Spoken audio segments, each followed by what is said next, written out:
राजस्थान के उप मुख्यमंत्री पूर्व केंद्रीय मंत्री सचिन पायलट जी और सदन से सड़क तक जिनकी मुखर आवाज अहंकारी सत्ता को हिला देती है, ऐसे आरजेडी के सांसद मनोज झा साहब हमारे साथ हैं। हमारे साथ सौभाग्य का विषय है कि ओडिशा कांग्रेस के प्रदेश अध्यक्ष भक्त चरण दास जी, जो पहले बिहार के आपके प्रभारी भी रहे हैं, वे हमारे साथ हैं। और बिहार के इंचार्ज अजय कुमार लल्लू जी भी, उड़ीसा इंचार्ज, माफ कीजिएगा, उड़ीसा के इंचार्ज जो प्रदेश अध्यक्ष उत्तर प्रदेश के रहे हैं, अजय कुमार लल्लू जी, वे भी हमारे साथ हैं। और कम्युनिकेशन डिपार्टमेंट बिहार के प्रमुख राजेश राठौर जी। मैं बगैर समय गवाए सचिन पायलट जी से अनुरोध करता हूं कि वे पत्रकार वार्ता को संबोधित। बहुत बहुत धन्यवाद दुबे जी, हमारे बड़े भाई झा साहब, तमाम साथियों, भक्त चरण दास जी। इस यात्रा को राहुल गांधी जी ने, तेजस्वी जी ने जो निकाला है, किन कारणों से निकाली आप सब जानते हैं। तो मुझे खुशी है कि आज समूचे देश में, बिहार सहित अनेक पूरे देश के कोने कोने में ये सवाल उठ रहे हैं, गूंज रहे हैं कि इस देश में जो संवैधानिक संस्था निष्पक्ष, स्वच्छ और पारदर्शी चुनाव कराने के लिए जिम्मेदार है, जिस लोकतंत्र की पूरी आस्था उस संस्था से बंधी हुई है, जब वो संस्था संदेह के घेरे में आती है और ऐसे कुछ सवाल जिनको राहुल जी ने पूछा, प्रमाण देकर पूछा, देश दुनिया के सामने बताया, कर्नाटक का हवाला देते हुए, जब कोई जवाब सामने से नहीं आया, जब कोई ट्रांसपेरेंसी, अकाउंटेबिलिटी की परवाह किए बिना पलटवार जब निर्वाचन आयोग करता है, तब लाखों वोटों की चोरी पकड़ी जाती है, वोटर लिस्ट में गड़बड़ी पकड़ी जाती है, तब जनता के अंदर जमहूरियत में विश्वास बनाए रखने के लिए, सवाल पूछने के लिए और जवाब मांगने के लिए इस यात्रा को निकाला गया है। और इस भीषण गर्मी में जो अपार जनसमूह इस यात्रा के समर्थन में स्वतः हजारों लाखों लोग, खासकर नौजवान, सड़कों पे आके इस यात्रा का समर्थन कर रहे हैं, वो इस बात का जीता जागता उदाहरण है कि इस देश की जनता वोट चोरी को बर्दाश्त नहीं करेगी। वोटर लिस्ट से, एसआईआर के नाम से कुछ और हवाला देकर जानबूझकर टारगेटेड लोगों की वोट काटना और टारगेटेड वोट जोड़ना, अनेक उदाहरण ऐसे हमने भी दिए, राहुल जी ने स्पष्ट करके बहुत से उदाहरण जनता के बीच प्रस्तुत किए। लेकिन दुर्भाग्यपूर्ण है, सबसे पहली बात, मुख्य निर्वाचन आयोग की जो चयन प्रक्रिया है, उसमें प्रधानमंत्री, नेता प्रतिपक्ष और चीफ जस्टिस थे। बिना वजह उस प्रणाली को बदलकर प्रधानमंत्री, गृह मंत्री और नेता प्रतिपक्ष, ताकि 2 के बहुमत से जिसको भी आप चाहो मुख्य निर्वाचन आयोग आप बना सकते हो। किसने डिमांड रखी थी, क्या कारण थे, किस कोर्ट का आदेश था? पहली बात, निर्वाचन आयोग ने वोटर लिस्ट में जो गड़बड़ियां करी और उसके बाद सीसीटीवी फुटेज को नष्ट करने का जो निर्णय लिया, वो किसकी दलील थी, किस मतदाता ने मांग रखी थी? आप वोटर लिस्ट पार्टीज को नहीं देंगे, और जब सुप्रीम कोर्ट ने आदेशित किया निर्वाचन आयोग कि कांग्रेस पार्टी को वोटर लिस्ट दीजिएगा, उसी दिन अपने नियम बदलकर कहा कि हम बाध्य नहीं है, हम वोटर लिस्ट नहीं देंगे।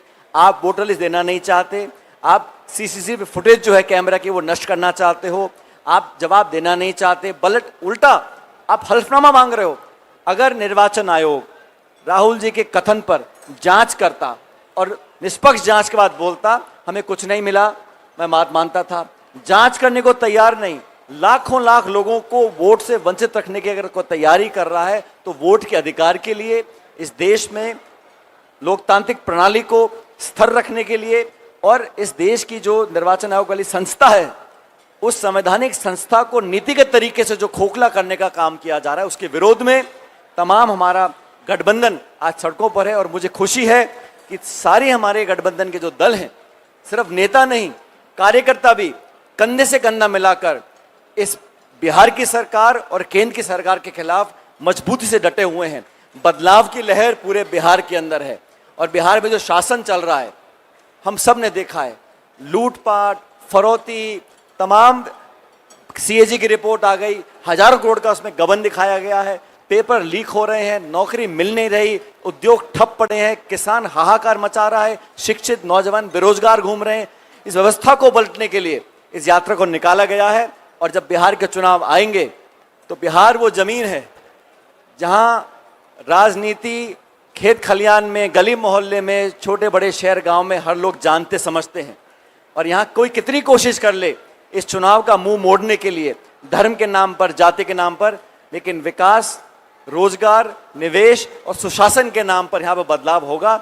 और ये मेरा संपूर्ण विश्वास है कि आगामी विधानसभा चुनाव के अंदर हमारा गठबंधन स्पष्ट बहुमत लेकर एक परिवर्तन लेकर आएगा साथियों। और परिवर्तन सिर्फ सत्ता का नहीं, व्यवस्था का परिवर्तन है। बेरोजगारों को नौकरी मिले, वंचित लोग हैं, दलित हैं, पिछड़े हैं, आदिवासी हैं, गरीब हैं, किसान हैं, उनको अधिकार मिले। आज जो सिर्फ भाषण देकर लोगों को भ्रमित किया जा रहा है, उस परंपरा को रोकना होगा। अमेरिका ने जो टैरिफ लगाए हैं उसका कोई जवाब भारत सरकार के पास नहीं है। सही तो ये होता जब पता था ये इस प्रकार की परिस्थिति पैदा होगी, एक पैकेज तैयार करते। चंद उद्योगपतियों के लिए तो आप लाखों करोड़ के पैकेज देने को तैयार हैं, लेकिन जो लघु उद्योग है, जहाँ लाखों करोड़ों लोग काम करते हैं, हाथ से काम करते हैं, हमारे पिछड़े लोग हैं, कारीगर लोग हैं, एक्सपोर्ट का काम करते हैं, उनके लिए कोई राहत पैकेज नहीं है। ये सरकार ने सिर्फ अब लगभग 11 साल हो गए, इन 11 सालों में सत्ता हथियाने का काम किया है, वोट चोरी का काम कर रहे हैं, पूरा देश जान चुका है। और बिहार से एक उम्मीद लगी है, यहाँ पर जो जन समर्थन यात्रा को मिल रहा है, राहुल जी को, तेजस्वी जी को, उस समर्थन का मतलब ये है कि बिहार सहित पूरे देश के लोग समझ चुके हैं कि हमारे वोटों के साथ चोरी होने की संभावनाएं बहुत प्रबल हैं। उसको रोकने के लिए समूचा मुल्क, सारे जनमानस, हम सब इकट्ठा होकर संघर्ष करेंगे। और आने वाले समय में अभी बहुत से भाषण होंगे, बहुत एनडीए के नेता आकर यहाँ बातें बोलेंगे, लेकिन कोई अपने बिहार के श्वेत पत्र जारी करने को तैयार नहीं है कि कितना हमने निवेश किया। मुझे याद है प्रधानमंत्री जी भाषण दे गए थे, इतने हजार करोड़, उतने हजार करोड़, इतने लाख करोड़, कहाँ है वो पैसा, कहाँ है वो पैकेज, कहाँ है वो उद्योग, कहाँ है वो नौकरियां? ये सारा सवाल जो है जनता पूछ रही है। हम लोग विपक्ष में हैं, हमारा दायित्व है, जिम्मेदारी है और अधिकार है सवाल पूछने का, संसद के अंदर, विधानसभा के अंदर और सड़कों पर। और केंद्र राज्य सरकार के पास कोई जवाब नहीं है, इसलिए इस यात्रा को बहुत सफल हम लोग मान रहे हैं। कुछ दिनों में यात्रा का समापन होगा, लेकिन जो जन समर्थन मिला है, और सिर्फ बिहार में नहीं, आज आप सबके माध्यम से पूरा देश देख रहा है जिस मजबूती से राहुल गांधी जी ने इस बीड़ा को उठाया है। हम सब, पूरा देश उनके साथ है। और अंत में सत्य की जीत होगी, वोटों की चोरी बंद करनी पड़ेगी, निर्वाचन आयोग को जवाब देना पड़ेगा। और हम सवाल पूछते इलेक्शन कमीशन से, जवाब देती है बीजेपी। ये मैंने पहली बार देखा है। इस प्रकार की व्यवस्था लंबी चलने वाली नहीं है। और अंत में आज एक हिंसक वारदात हुई है प्रदेश कांग्रेस कमेटी के मुख्यालय पर। मैं समझता हूं ये बहुत निंदनीय है। इस प्रकार हिंसा का सहारा लेकर विपक्ष को डराने धमकाने का काम जो किया जा रहा है, वो कभी स्वीकार नहीं किया जाएगा। ये महात्मा गांधी की पार्टी, कांग्रेस पार्टी, और हमने हमेशा कहा है कि राजनीति में अभद्र भाषा का और हिंसा का कोई स्थान नहीं है। लेकिन जो घटनाक्रम हुआ आज पटना में, उसकी हम निंदा करते हैं, भर्त्सना करते हैं, और उम्मीद करता हूं कि सरकार अपनी नींद से जागेगी, इस प्रकार की घटनाओं को रोकेगी और दोषियों पर सख्त कार्रवाई करेगी।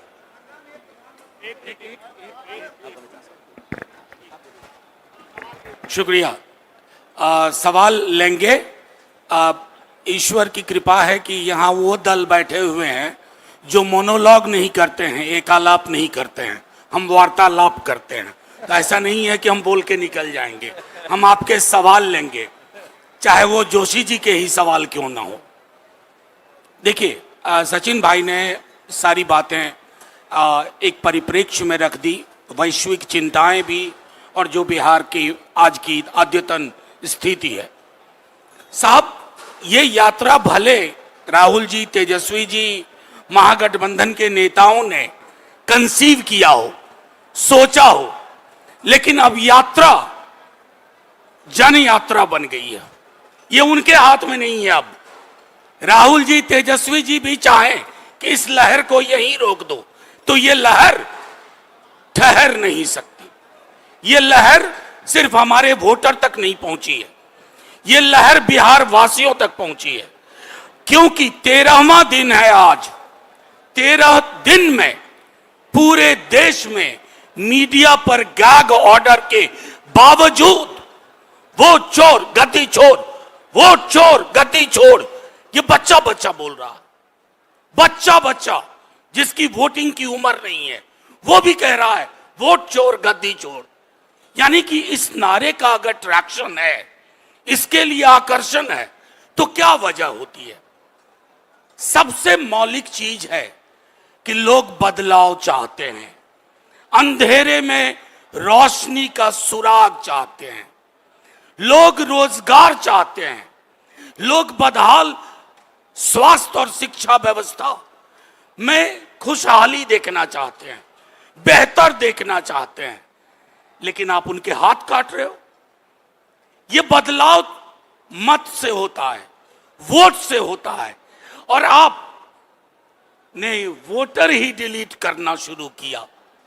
आपसे कोई आंकड़ा मांगे, सचिन भाई को मैं बताऊं, तमाम लोग जानते हैं, हम सबसे पहले चुनाव आयोग के पास गए, पूरी टीम, हाथ जोड़ा, ये अन्याय कर रहे हो,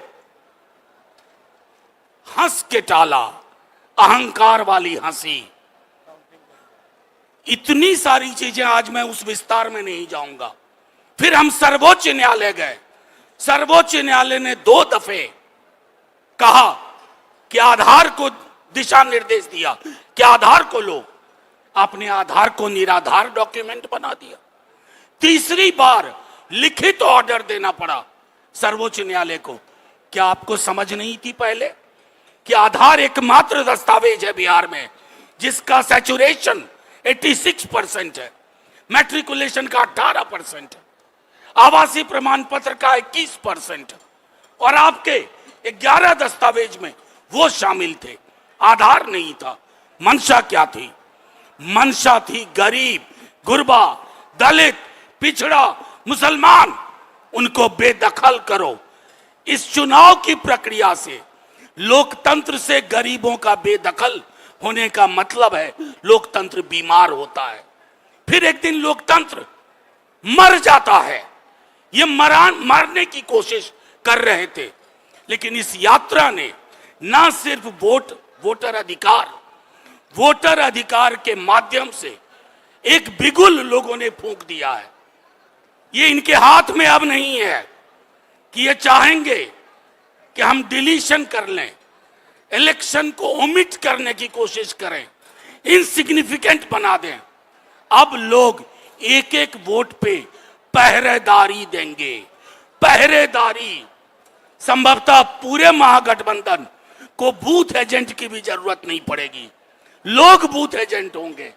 हमें लोगों का वो जो अपार, किसी पार्टी की वजह से यात्रा नहीं होती है।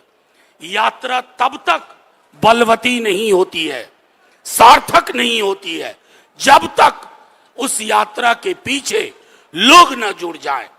13वां दिन है और मैं बता रहा हूं, जहां जहां से ये यात्रा गुजर रही है उसके 100 किलोमीटर दाएं, 100 किलोमीटर बाएं उस यात्रा की गूंज सीधे तौर पे जा रही है। आप सभी मीडिया के साथियों का प्रश्न भी हम लेंगे, लेकिन उससे पहले मैं एक बात कहूं। हमारे तमाम नेताओं ने एक तथाकथित वीडियो चलाया गया और कहा गया कि राहुल जी तेजस्वी जी का मंच था। अरे साहब, झूठ की भी एक सीमा होती है, फरेब की सीमा होती है। हम तो आपसे भाषा के स्तर पर भी लड़ रहे हैं। हम तो चाहते हैं कि आपकी भाषा शालीन रहे। हम तो उसकी निंदा किए, जो भी व्यक्ति है कार्रवाई करो, लेकिन हेडलाइन मैनेजमेंट मत करो। और ये कौन लोग कर रहे हैं जिन्होंने गौरी लंकेश की हत्या के बाद मां बहन की गालियां दी, और उसको फॉलो कौन करते हैं? हमारे महामानव प्रधानमंत्री देश के।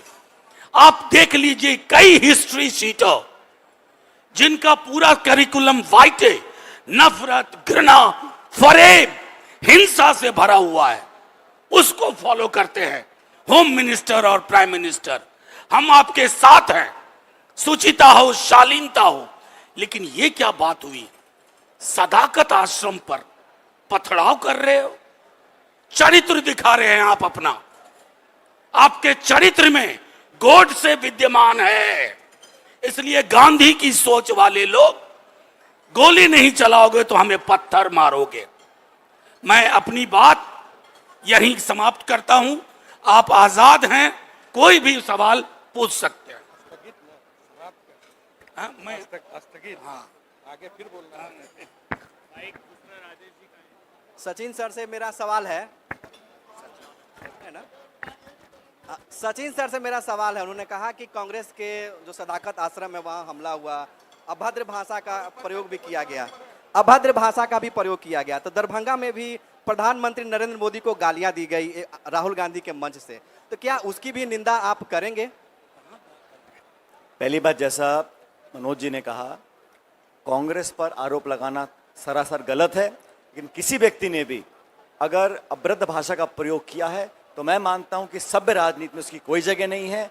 मैं निंदा करता हूं, भर्त्सना करता हूं उस व्यक्ति की जिसने ऐसा कहा, उस पर कार्रवाई करें। लेकिन कांग्रेस को या गठबंधन को दोषी बनाकर इस पूरे मामले को मोड़ने का जो काम किया जा रहा है वो गलत है। और क्या गलत है, सदाकत आश्रम पे आप इस तरह अटैक करवाएंगे, हिंसा का सहारा लेकर आप क्या संदेश देना चाहते हैं? आप संवाद करें, चर्चा करें, राजनीतिक लड़ाई लड़ें, हम तैयार हैं। लेकिन हिंसा का सहारा लेकर आप क्या साबित करना चाहते हैं? मैं चाहूंगा इस पर कार्रवाई करें मुख्यमंत्री जी और केंद्र सरकार। अगर चुनाव के बीच इस प्रकार की कार्रवाई होगी तो क्या संदेश देना चाहते हैं आप? लोगों को डराना चाहते हैं? कोई सहम जाएंगे? यात्रा चलती रहेगी, बुलंदी से चलेगी और तमाम लोग जो गांधी में विश्वास रखते हैं, सच्चाई में विश्वास रखते हैं, वो संघर्ष करते रहेंगे। लेकिन आप कह रहे हैं अभद्र भाषा का प्रयोग अगर कोई भी करता है उसकी मैं निंदा करता हूं, भर्त्सना करता हूं। एक मिनट आपकी बात में, चूंकि उसको संदर्भ मैंने दे दिया था, मैं एक छोटी चीज जोड़ता हूं इसमें। हम सब ने तो कड़ी निंदा की, हमारे टॉप लीडरशिप से लेके नीचे तक किसी ने इसके पक्ष में कोई खड़ा नहीं हुआ।